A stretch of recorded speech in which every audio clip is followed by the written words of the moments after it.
घरेलू हुकूक, माँ बाप की खिदमत और बीवी के हक में अक्सर टकराव होता है। शरीयत की नज़र में ज़्यादा जाती किसकी है और इंसाफ का पैमाना क्या है? अल्लाह तबारक व तआला ने दुनिया में मर्द और औरत से पूरा निज़ाम चलाया। आदम और हव्वा अलैहिस्सलाम, इनके ज़रिए से निज़ाम चलाया। तो मर्द के भी हुकूक हैं।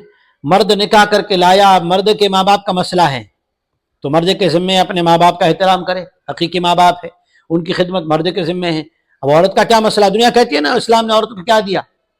फरमाया नबी करीम सल्लल्लाहु अलैहि वसल्लम ने, औरत के लिए सास ससुर माँ बाप के दर्जे में है। लड़के के लिए लड़के के माँ बाप, लड़के के लिए लड़की के माँ बाप जो हैं, सास ससुर उस लड़के के, वो माँ बाप के हक में हैं, अदब एहतराम उनका लाजिम है। लड़की के लिए जो उसके सास ससुर है, तो दोनों के माँ बाप आ गए ना, उधर लड़की के माँ बाप, इधर लड़के के माँ बाप। तो इस्लाम ने मर्द का भी लिहाज किया और औरत का भी लिहाज रखा, और औरत को और ज्यादा दर्जा दिया, क्योंकि दुनिया में सबसे पाकीज़ा रिश्ता, सबसे ज्यादा मजबूत रिश्ता अगर कोई है ना, वो जैसे जैसे बुढ़ापा करीब आता है ना, ये रिश्ता और मजबूत होता जाता है। वो कौन सा रिश्ता है? फरमाया नबी करीम सल्लल्लाहु अलैहि वसल्लम ने, मुस्लिम शरीफ की रिवायत है, लौ कुन्तु आमुरु अहदन अन यस्जुद लि अहदिन लअमरतुल मरअता अन यस्जुदन लिअज़वाजिहिन, कि अगर अल्लाह के बाद मखलूक में किसी को सजदा करने का हुक्म दिया जाता, तो मैं हुक्म देता औरत को कि औरतों को हुक्म देता अपने शोहरों को सजदा करें, लेकिन सजदा करना, पेशानी झुकाना सिर्फ अल्लाह का हक है।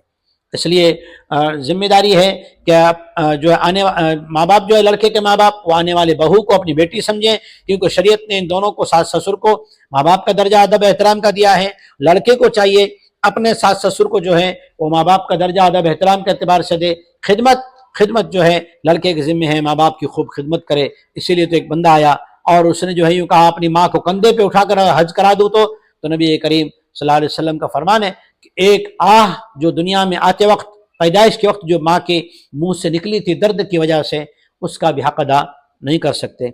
अल्लाह ताला आपस में जुड़े रहने की, एक दूसरे का अदब एहतराम करने की हकीकत नसीब फरमाए, कि लड़के के माँ बाप को ये समझना नसीब फरमाए कि जैसे हमारी बेटी किसी के वहाँ गई है तो उसे हम बेटी की निगाह से देखते हैं, बेटी है तो बहू को भी हम बेटी बना के रखें। और बहू को चाहिए जिस तरह अपने माँ बाप का अदब एहतराम रखती है, इस तरह सास ससुर का अदब एहतराम रखे।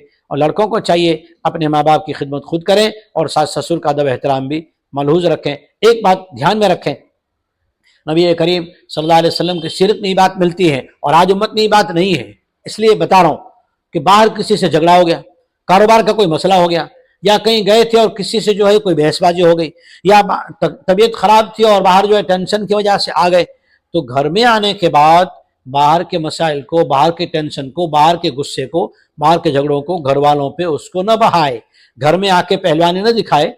नबी करीम सल्लल्लाहु अलैहि वसल्लम बाहर से घर में तशरीफ लाते, चेहरा खिला हुआ होता, चेहरे पे मुस्कुराहट होती और खुशी के साथ घर वालों से मुलाकात करते, सलाम कलाम करते। बाहर के दुखड़े घर में नहीं सुनाना चाहिए, ताकि घर जो है बाग बना रहे, आग बनाने से बच जाए। आमीन वल्हम्दुलिल्लाहि रब्बिल आलमीन।